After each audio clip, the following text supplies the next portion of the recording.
My name is Mary Balkema. I'm the county treasurer, and I have the distinct pleasure of introducing Margaret O'Brien.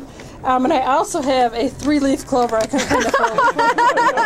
Thank you. That's very hard. I've had the honor of serving with Margaret over the past 4 years in public life. I have found her to be hardworking, intelligent, thoughtful, and a consensus builder. Most of us are so sick and tired of the status quo in Lansing. It is time for a change in the leadership all across the state. Let's begin in our own county by electing Margaret O'Brien for state rep in the 61st district.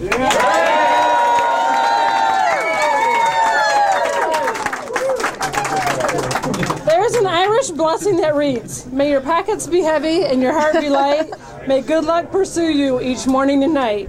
We would like Margaret's pockets heavy with campaign funds. We know that successful campaigns require funding. Please give early and give often. Since I believe in putting my money where my mouth is, here's Margaret's campaign check. Oh, thank you. Oh, thank you, Mary. I challenge you all to follow suit tonight and give to Margaret.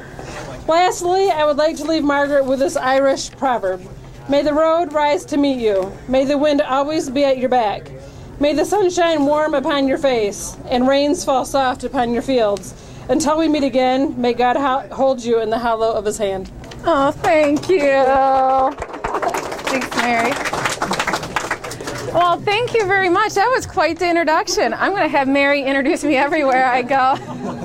Well, before I start on the politicking, first I want to recognize my family. We have my stepdaughter, Samantha, my husband, Nick, and my son, Tyjon.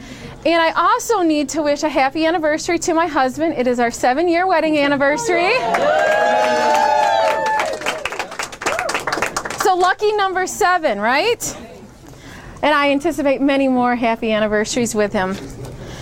Tonight, I'm here to announce my candidacy for state representative in the 61st district.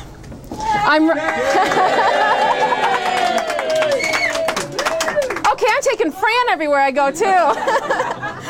I'm running for this position because I believe in getting the job done. We've seen the chaos and poor policy that is coming out of Lansing. During my 5 years on the Portage City Council, I've worked with our community to tackle tough issues. I've not been afraid to tackle these issues. I don't get involved in the partisanship. I haven't said, well, what does this group think? What does another group think? I've done it because it's been right. Those of you who watched the paper saw the street special assessments in Portage. I tackled that issue on behalf of the property owners, despite the fact that some people said it wasn't a politically smart move. I don't care about politically smart moves. I care about doing the right thing. I worked for 3 years with the community, with different interest groups, and with the residents of Portage to get that issue on the ballot so the citizens could vote how they wanted the future of Portage to be run. And we were successful in 2006 in having street special assessments overturned. I think that shows I have the perseverance that I can take to Lansing. I'm willing to work with multiple interest groups. I think we can find win-wins. It doesn't always have to be a win-lose. During my time on council, I've also worked with a coalition of community leaders, oh goodness, of community leaders on creating a methamphetamine ordinance in our county to remediate homes that were contaminated by methamphetamine. This was something we had to do because the state leadership didn't do it. They didn't get the job done. They passed a law with no funding. It was an unfunded mandate, and they didn't have rules on how we could clean up homes. I worked with the community leaders so we could get rules in our county where 1/3 of all these busts happened. And because of what we did, the state's looking at our law and saying, maybe we should adopt their rules. It seems backwards that a state law forces our county to create the rules, and then they're going to adopt our rules. It really should be the other way around when legislators pass laws. I've also assisted various business owners with taxation issues. I've not just said we need to have low taxes. I've gone to bat and fought for them. And in fact, one such business owner, right now, working with Representative Hogendijk's office, we just sent the case over to the Attorney General for interpretation.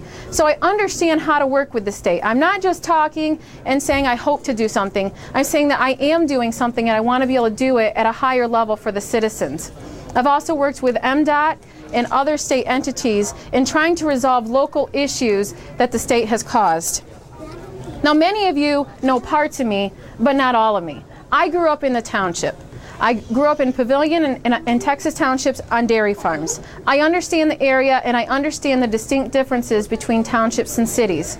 And I've seen, as a property owner, a business owner, and as somebody who understands local government, how the state's poor policies have impacted us negatively. We've seen higher taxes, we've seen legislators who are unable to get budgets done on time, and we've seen revenue sharing being shrinking to our local government, so it's resulting in decreased services for our constituency. I think I understand local issues and how they relate to state government, and I've been lucky to be able to work with a state representative in our area who understands that as well. But now that he's term limited and can no longer serve us, we need somebody who will continue to get the job done. With my experience, both on the city council and in my business life, I think I can meld the two and find pragmatic solutions, ones that can be a win-win. We don't have to pit government against the people. Government is supposed to be here to serve the people.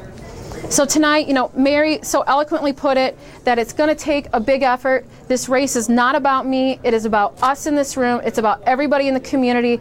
I cannot do this alone. If I tried to do it alone, I would fail. So it's going to take all of our efforts working together to win this seat and to make sure that our voices are heard in Lansing, because we want to make sure that we keep getting the job done. So I'm please asking, August 5th, will you please vote for me? Will you please support me in this effort? And thank you for coming tonight.